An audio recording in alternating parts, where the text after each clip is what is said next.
მოგესალმებით მეგობრებო. ახლა მოვიცალე რომ გავაკეთო ლაივი, ამიტომ ვიცი ცოტა გვიანია, მაგრამ არა უშავს თუ რამეა და ვერ დაესწარით, მე ჩანაწერს ნახავთ აუცილებლად. მოკლედ, ძალიან ის მნიშვნელოვან თემაზე უნდა ვისაუბროთ. 16 მაისს გვაქვს, ესე იგი, ახალმთვარეობა, ხო? 16 მაისი არის ახალმთვარეობა კუროში. და ეს არის ძალიან ძლიერი ახალმთვარეობა, ვინაიდან მთვარე კუროში, ისედაც ითვლება ძლიერ მთვარის მდებარეობად. შესაბამისად, ახალმთვარეობა 16 მაისს კუროში გვაძლევს საშუალებას, რომ ჩვენი ცხოვრება შევცვალოთ უკეთესობისკენ. რატო ვამბობთ ახლა ამას? პირველ რიგში, იმიტომ რომ რა თქმა უნდა, მთვარე ეგზალტირებს კუროში, რაც ნიშნავს ავტომატურად იმას, რომ მთვარე ეს არის მეორე მმართველი კუროსი, ანუ ძლიერად გრძნობს თავს ამ ნიშანში. შესაბამისად, როდესაც გვაქვს ხოლმე მთვარე კუროში და ახალმთვარეობა კუროში, ეს არის ყოველთვის ისეთი ძლიერი პერიოდი, რომ ჩვენ ვიმუშაოთ მთვარის ენერგიებთან, ხო? მოგეხსენებათ, რომ მთვარეს აქვს ძალიან ისეთი მისტიური ეგრეგორი და მის ენერგიებთან ბევრი ადამიანი მუშაობს, ხო? გააჩნია ხა ვინ რა დონეზე ხართ და რა ენერგიებთან მუშაობთ, მაგრამ რა თქმა უნდა, მე გირჩევთ, რომ იმუშაოთ ახლა თქვენს წინსვლაზე, სულიერ ზრდაზე, დამიწებულობაზე, იმიტომ რომ თვითონ ეს მზედა მთვარე ორივე რომ დგება კუროში და გვაქვს ახალმთვარეობა კუროში, ეს არის დამიწების და სტაბილურობის ენერგიები და ამავდროულად გვაძლევს საშუალებას ახალმთვარეობა კუროში, რომ ჩვენი ფინანსური პრობლემებით მოვიგვაროთ, ხო, მთელი წლის განმავლობაში. ხა რას გულისხმობ ამაში, ხო? ამაში გულისხმობთ იმას, რომ ვინაიდან მასტერიალურ რესურსებს გულისხმობს კუროს ნიშანი ზოგადად, ხო, ასტროლოგიაში ეს არის მასტერიალური რესურსები, რაღაცის ფლობა, ხო, მასტერიალურ სამყაროში, რეალურად დამიწებულობა, სტაბილურობა. გვაქვს საშუალება ამ ახალმთვარეობაზე, რომ ჩვენ, ესე იგი, ყველანაირი ეს ჩვენი რაც არის პრობლემა ფინანსური მოვაგვაროთ. ამისთვის რა მარტივი, თუმცა აუცილებელი რიტუალი უნდა ჩატარდეს. ახლა ამას გასწავლით, ხო? შეგიძლიათ გავაკეთოთ ასეთი რამ. მთელი დღის განმავლობაში, ანუ 17 მაისს დადგება, შეგიძლიათ რეალურად არის ხოლმე გავლენა ახალმთვარეობის ენერგიების კიდევ დაახლოებით 3 დღე. 2-3 დღე, მაგრამ უმჯობესია მაინც ახალმთვარეობის თარიღში გაკეთდეს ეს მანიფესტაცია და სხვა სახის რიტუალები, იმიტომ რომ ზუსტად მაშინ მთვარის ენერგია აღწევს პიკს. ხო? ეს გავითავისოთ და დავიმახსოვროთ. ამიტომ 16 მაისს, ესე იგი, მთელი დღის განმავლობაში ვაკეთებთ მოკლედ აი ამ პრაქტიკას. შეგიძლიათ დაწეროთ ფურცელზე გარკვეული თანხა, რაც გინდათ რომ მოიზრდოთ უახლოეს პერიოდში, რაც თქვენ თვითონ შეგიქმნით ფსიქოლოგიურად და სულიერად რაღაცა სტაბილურობის განცდას. შემდგომში შეგიძლიათ რომ არ ვიცი, დაანთოთ სანთელი დავუშვათ, დადოთ ჭიქა წყალი, იმიტომ რომ სტიქიებზეც მუშაობთ აქ, ხო? ან წყლის სტიქია, ცეცხლის სტიქია და ასე შემდეგ. ამ შემთხვევაში მიწის სტიქიად ჩაითვლება ფურცელი, რომელზეც დაწერთ, ხო? ანუ ეს არის უკვე მატერიალური და ამიტომ ჩაითვლება მიწის სტიქიად. შეგიძლიათ რომ სთხოვოთ მთვარეს, მიმართოთ პირდაპირ მთვარეს, შეგიძლიათ ამ გონებაში ახმამაღლა თქვათ, ნუ უმჯობესია განმარტოვდეთ, რა თქმა უნდა, ხო, ეს რიტუალი რომ თქვენ ჩაატაროთ ისე რომ ასე ვთქვათ, გონება არ გაგეფანტოთ და რაღაცა კონცენტრირება თქვენი ყურადღების ენერგიის მოხდეს მხოლოდ აი ამ საკითხს. ვთხოვთ მთვარეს, რომ ესეთი წაიღოს მატერიალური პრობლემები ჩვენი ცხოვრებიდან, მოგვცეს ფინანსების საშუალება, რომ წინ წავიწიოთ მოკლედ მატერიალურად ცხოვრებაში და გქონდეს რაღაცა უსაფრთხოების და სტაბილურობის განცდა. იმიტომ რომ სწორედ აი ამაზე მუშაობს კუროს ნიშანი, ხო? ყველა კუროსთვის და ვისაც პირად რუკაში ერთი პლანეტა მაინც კუროში აქვს, ხო? ანუ აქ იგულისხმება როგორც სოციალური პლანეტები, ასევე პირადი პლანეტები. თუ გაქვთ ერთი პლანეტა მაინც კუროში, თქვენთვის უსაფრთხოების განცდა არის სასიცოცხლო მნიშვნელოვანი. და უსაფრთხოება თქვენთვის ასოცირდება პირველ რიგში იმასთან, მაქვს მე სტაბილური შემოსავალი, მაქვს მე რაღაცა უსაფრთხო ოჯახური გარემო მაქვს, მე უძრავი ქონება, ხო? დაუშვათ, ხო, რაღაცას ვფლობ საერთოდ ამ სამყაროში. მოკლედ, ამ საკითხებთან ასოცირდება კუროს ნიშანი. ამიტომ ეს ახალმთვარეობა კუროში ჩვენ დაგვეხმარება, რომ თუ გაქვთ რაიმე სახის პრობლემები მატერიალური, ხო? ან გინდათ რაღაცა პრობლემის გადაწყვეტა, ან დაუშვათ იპოთეკა გაქვთ და გინდათ მალე მოკლედ დაფაროთ, ხო? ან რაღაცა ვალები გაქვთ. ან ვიღაცა საქმე თქვენი ვარ და გინდათ რომ დაგიბრუნდეთ. მოკლედ, აი ყველანაირად ამ ფინანსურ, მატერიალურ პრობლემებზე იდეალურია რომ ვიმუშაოთ ახლა 16 მაისს, იმიტომ რომ ეს კუროს ახალმთვარეობა გვაძლევს ამის საშუალებას. სხვა მიწის ნიშნები ხა, მაგალითად, ქალწულში რომ არის ხოლმე ახალმთვარეობა, კი, ესეც მიწის ნიშანია, მაგრამ ეს უფრო კავშირშია იმასთან, რომ დაგვეხმაროს ჩვენი ცხოვრების ორგანიზებაში, დაგეგმარებაში. თხის რქა უფრო გვეხმარება დისციპლინაში ამ შემთხვევაში, ხო, თხის რქის ახალმთვარეობა რო გვაქვს ხოლმე. ან იმაში, რომ რაღაცა კარიერული წინსვლა გქონდეს, ხო, რა თქმა უნდა, კარიერული რაღაცა მიღწევები და წინსვლა, მაგრამ კონკრეტულად სტაბილურობაზე მუშაობს უფრო კურო. ამიტომ ეს სტაბილურობა და ეს ფუნდამენტი და ეს რაღაცა მატერიალური კეთილდღეობა მაინც უფრო კუროს ახალმთვარეობას ეხება, რომელიც გვაქვს 16 მაისს, ხო? წელიწადში ერთხელ არის მარტო ეს კუროს ახალმთვარეობა, ამიტომ არ გამოტოვოთ ეს შანსი, რომ რაღაცა თქვენი მატერიალური პრობლემები მოკლედ დაასრულოთ. ან უბრალოდ პრევენცია მოახდინოთ, რომ არ მოხდეს ეს პრობლემები, ხო? ან მარტო პრობლემების დროს არ ვაკეთებთ მოკლედ რიტუალებს, ვაკეთებთ თუ ყველაფერი კარგად არის ახლა თქვენ ცხოვრებაში მატერიალურად, შეგიძლიათ გააკეთოთ იმაზე, რომ დაუშვათ შეინარჩუნოთ ეს შემოსავლები და უფრო გაორმაგოთ კიდეც. მაგაზეც შეიძლება გაკეთება ახლა რიტუალის. და კიდევ მნიშვნელოვანი თემა. რას ვაკეთებთ მე ამ ფურცელთან მიმართებაში?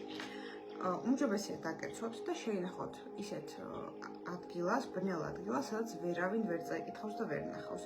სანამ ის თანხა არ მოგივათ, რაც გინდოდათ, შეინახეთ. მე შეგიძლიათ უკვე მოიცილოთ. უტილიზაცია გააკეთოთ, ესე იგი, არ არის პრობლემა. ოღონდ თანხას მოკლედ რაღაცა რეალური სახე უნდა გქონდეს, ეს არ უნდა იყოს რაღაცა მილიარდი, მილიონი და ასე შემდეგ. ან უნდა იყოს რაღაცა ადეკვატური თანხა დაწერილი, ასე ვთქვათ, რაც შეიძლება რომ პოტენციურად თქვენ მოიზიდოთ. ხო, ეს არის მნიშვნელოვანი. ანუ რაც პოტენციურად თქვენ შეგიძლიათ რომ მოიზიდოთ, მხოლოდ ის თანხა დაწერეთ, ხო? დაუშვათ თქვენი შემოსავლების რაღაცა X 2 თანხა, ან X3, ხო, შეიძლება, მაგრამ X10 და 100 და 1000, ანუ 1000 ჯერ მეტი იმაზე, რაც გაქვთ და გქონიათ, ეხლა ეს ტრანზაქციები როგორც წესი არ მუშაობს, იმიტომ რომ ისევ და ისევ არის სამყაროში რაღაცა წესები, კანონები და თქვენ ჯერ უნდა მიხვიდეთ იმ ვიბრაციულ დონემდე და იმ მზაობამდე, რომ ეს ამხელაფული მოიზიდოთ. ეს მარტივი კი არ არის, მილიარდები რო გქონდეთ და ასე შემდეგ. მაგას გამკლავება უნდა, მაგ ენერგეტიკას და სწორი მიმართვა მერე მაგ ფინანსებს და სხვა პასუხისმგებლობები გაქვთ მერე თქვენ ასტრალურად. ნუ არ არის ესეთი მარტივი, ხა ჩვენ კი მარტივი შეიძლება მოგვეჩვენოს, მაგრამ არა, ფული არის ენერგია და წარმოიდგინეთ ახლა ფაქტობრივად აი რამდენიც გაქვთ ანგარიშზე, ეს არის ენერგია, ხო? რომ გაქვთ უბრალოდ მილიარდი, ან რამდენიმე მილიარდი. ეს არის უდიდესი ენერგია, რაც გაწვევათ რეალურად, თუ თქვენ არ იცით ამ ენერგიასთან მუშაობა და სწორედ მიმართვა, მოკლედ სხვადასხვა მიმართულებით გაშვება, მოკლედ ამ ენერგიების, ხო?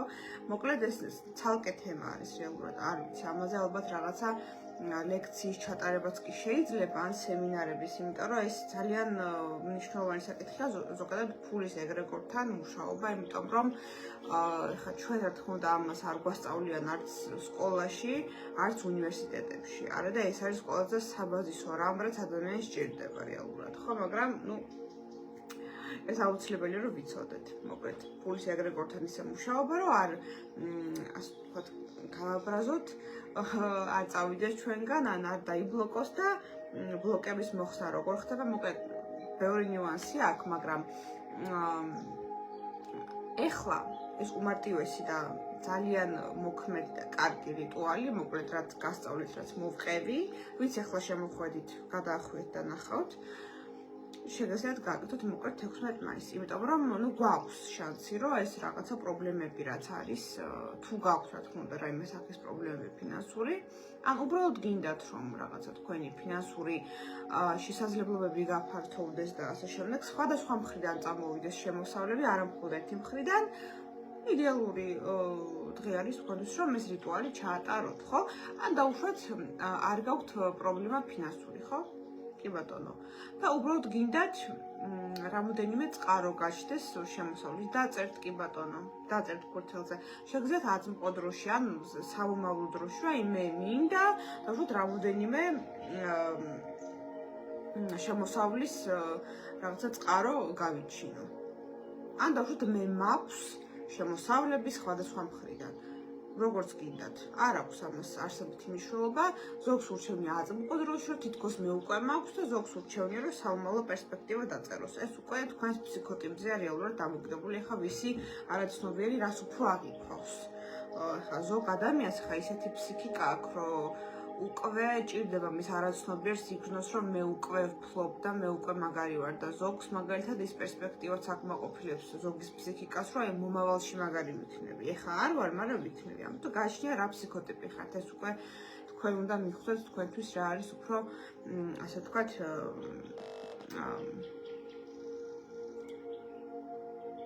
დამამშვიდებელი ფაქტორი თქვენი ფსიქიკისთვის, რა უფრო გამშვიდებთ, რომ პერსპექტივაში იქნება ის რაც გინდა თუ უკვე გაქვთ. ეს თქვენზეა დამოკიდებული. ან ორივე იმუშავებს რეალურად. უბრალოდ აქ უკვე რაღაცა ფსიქოლოგიური თემა არის. ზოგისთვის ასე უფრო კომფორტულია, ზოგისთვის ისე. ხო, ეს ფსიქიკაც ძალიან ვერაგირამეა რეალურად, იმიტომ რომ თუ არაცნობიერმა არ დაიჯერა, მე შეიძლება რთულად მოხდეს. ამიტომ არაცნობიერთან მუშაობა და ეს ფსიქოლოგიური დამუშავება ჩვენი თავის, ეგეც ძალიან მნიშვნელოვანია ნებისმიერი რიტუალის დროს და მანიფესტაციის დროს, მეგობრებო. ასცენდენტი კურორტს როგორ შეეხებაო? კი, რა თქმა უნდა შეეხება, მაგრამ ასცენდენტი ეს არის პირველი სახე. ჯერ ერთი აქ ასეთ კითხვას დავსვავ. რამდენად სწორად იცით თქვენი დაბადების საათი? იმიტომ რომ ყველა ადამიანმა არ იცის, რომ ასცენდენტი ითვლება საათით. უბრალოდ რაღაცა შემთხვევით საათს წერენ ხოლმე ჩვეულებრივად საიტზე ან პროგრამაში და მე რა ასცენდენტიც ამოვარდება ჯერაც რომ ეს ასცენდენტი ვარო. ხო და ყოველთვის ეს ასე არ არის. თუ საათი სწორი იცით, ესე იგი ასცენდენტიც სწორი იქნება დიდი ალბათობით. თუ მართლა იცით რომ ხართ ასცენდენტი კურო, კი ბატონო, დავუშვათ იცით თქვენი დაბადების საათი. სპალოსატო წმინდა ხე. მაშინ რა თქმა უნდა თქვენზე ექნება ამას გავლენა. პირველ რიგში ექნება გავლენა იმაზე თუ როგორი პოზიციონირება გაქვთ სამყაროში. შეიძლება ეს გამძაფრდეს, ანუ უფრო შესამჩნევი იყოთ ამ დღების განმავლობაში, ხო, რამდენიმე დღე აქვს ხოლმე გავლენა ამ ახალმთვარებას კუროში და თქვენი ემოციური ფონი სხვებისთვის იქნება უფრო შესამჩნევი. ანუ ეს არის უფრო რაღაცა პოზიციონირების საკითხები. გააჩნია კიდევ ვის რომელ სახში აქვს კურო. ამიტომ არის მნიშვნელოვანი ჩვენ ვიცოდეთ რადიქსი, დავუშვათ რადიქსის მდებარეობები, ნატალური რადიქსი, ანუ პირადი რუკა, ეხა ადამიანურ ენაზე რომ ვთქვათ. იქ ჩანს ხოლმე სახლებიც და მოკლედ ყველაფერი. მე თან კომპიუტერთან შემოსული ვარ, მეგობრებო, რომ კითხვები კარგად დავინახო ეხლა.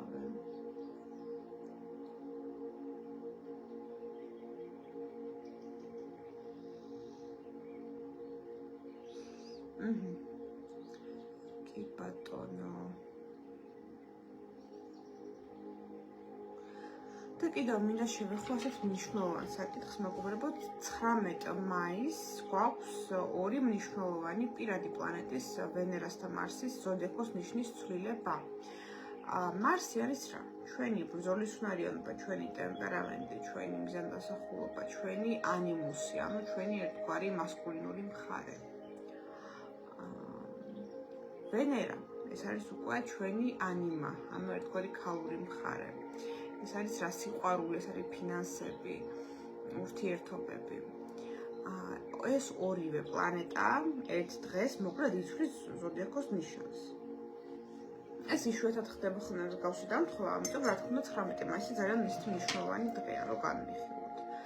ესე იგი, ვენერა გადავა ტყუპებიდან კირჩხიბში, ხოლო მარსი გადავა ვერძიდან კუროში. ეხლა ვენერასთვის პრინციპში კირჩხიბი არ არის რაღაცა კონფლიქტური ნიშანი, მეგობრობს, ვერ ვიტყვით, რომ ძალიან ძლიერი ვენერა, მაგრამ არც სუსტია და არც დაზიანება არ არის, ნეიტრალურია. მაგრამ მარსი თავისი ძლიერი, ისეთი მასკულინური მდებარეობიდან, რამაც ბევრი კონფლიქტის გამოიწვია მარსი ვერძმა, ხო, ამდენი ხანია რომ გვაქვს ეს მარსი ვერძი. მოკლედ, რო შედის კუროში, ეს არის კონფლიქტური მდებარეობა თვითონ მარსისთვის, იმიტომ რომ მარსი ზოგადად კონფლიქტობს კუროსთან და სასწორთან და კირჩხიბთან. ხო, ეს სამი ნიშანია, მარსი რო შედის ამ სამ ნიშანში, ამ სამიდან რომელიმეში არის მოკლედ დაზიანება მარსის, ასე ვამბობთ ხოლმე ასტროლოგიაში. ანუ ეს არის როგორც რაღაცა ოპოზიციური ენერგიების თავმოყრა. ურთიერთგამომრიცხავი ახლა მარსი არის ბრძოლის უნარიანობა, რაღაცა ომი, დაძაბულობა და კურო საერთოდ არა ომზე და დაძაბულობაზე, ხო? კურო არის კომფორტი, ჰედონიზმი, სიზანტე მომენტებში, რაღაც შენელებულობა და მარსი არის სისწრაფე. ანუ ეს ორი ენერგია, რა თქმა უნდა, აცდენილია ერთმანეთს. თუმცა, რა თქმა უნდა, პერიოდულად ჩვენი მარსი სტუმრობს ხოლმე კუროს, ანუ ესეთი პერიოდებიც ჩვენ ცხოვრებაში დგება. ეხლა რას მოიტანს ეს მარსის ტრანზიტი კუროში? უფრო ზანტები გავხდებით, უფრო ზარმაცები გავხდებით, უფრო შენელებულები გავხდებით და ჩვენს რაღაცა სიამოვნებებზე მეტი ფოკუსი გვექნება. და რა თქმა უნდა, ჩვენს რაღაცა მატერიალურ ინტერესებზე. ეს ყველას შეეხება, იმიტომ რომ მარსი მაინც არის, ასე ვთქვათ, პირადი პლანეტა. და კუროები უფრო გააქტიურდებიან, იმიტომ რომ ეხლა რა თქმა უნდა მარსი რო თქვენს ნიშანში შევა, უფრო ბრძოლის უნარიანები თქვენ გახდებით. თქვენ უფრო აქტიურები, უფრო რაღაცა დინამიკა სხვანაირი შემოვა თქვენ ცხოვრებაში და ვისაც მარსი კუროში აქვს პირად რუკაში, ამიტომ არის მნიშვნელოვანი პირადი რუკა, რომ იცოდეთ თქვენი, რომ მე როცა ლაივებში ვსაუბრობ, ყოველთვის ვამბობ ხოლმე, რომ ვისაც ეს პლანეტა აქვს თავშთ ამ ნიშანში, ასეთი პერიოდი აქვს, რაღაცა სპოილერებია, ხო, დავუშვათ, რომ ვინც იცის პირადი რუკა, ეხლა დააკავშირებს, რომ უი, ხო, მე მაქვს ეს მდებარეობა, ესე იგი ეს ჩემზეა. ამიტომ ვისაც არ გაქვთ შედგენილი პირადი რუკა შეადგინეთ. ეს მნიშვნელოვანია, რომ უფრო უკეთ გაიგოთ მოკლედ რაზე ვსაუბრობ. ხო, ანუ რაღაცა ჩინური რო არ იყოს თქვენთვის.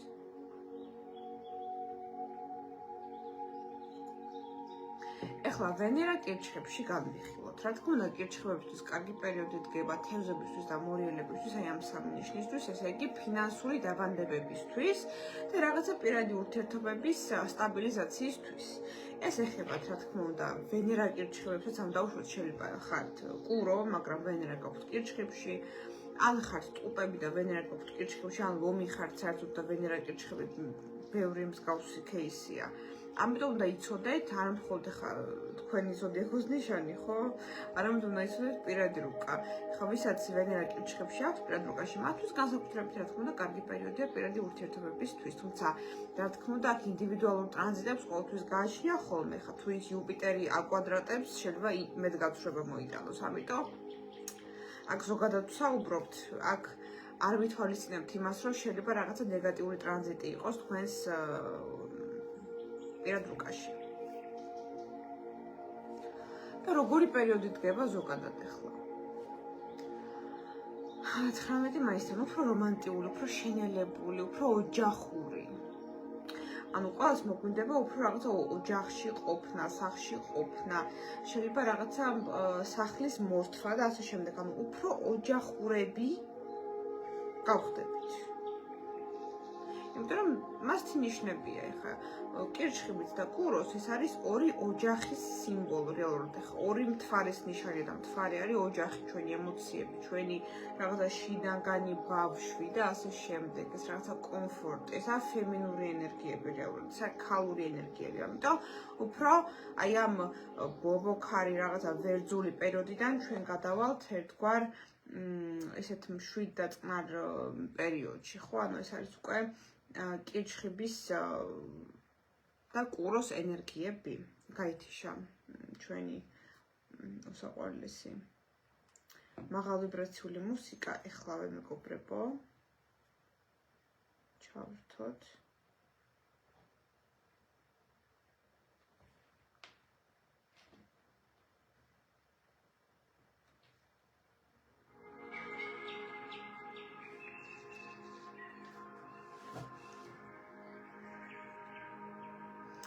ანუ უფრო ისეთი მშვიდი და სტაბილური ენერგიებია რეალურად ეს კურო კირჩხიბის ენერგიები და ძალიან კარგი პერიოდია, რომ თავშოთ რემონტი გააკეთოთ სახლში თუ გინდოდათ. ან უბრალოდ დაალაგოთ თქვენი სახლი, ხო, რაღაცეებ ნივთებს შეუცვალოთ ადგილმდებარეობა, უფრო მოუაროთ თქვენ სახლს და რაღაცა თქვენს შინაგან ბავშვს. ანუ ესეთი პერიოდი დგება რეალურად. ხო და რაღაცა უფრო ეს ოჯახური ვაიბები შემოვა მოკლედ ჩვენ ცხოვრებაში. ეს არის უკვე 19 მაისთან. იქამდე ხლა ვენერატუპებში გვაქვს ბევრი ლაპარაკი გვინდება, რაღაცა ბევრი ახალი კონტაქტები, ქაოტურად დიდი ინფორმაცია ვრცელდება.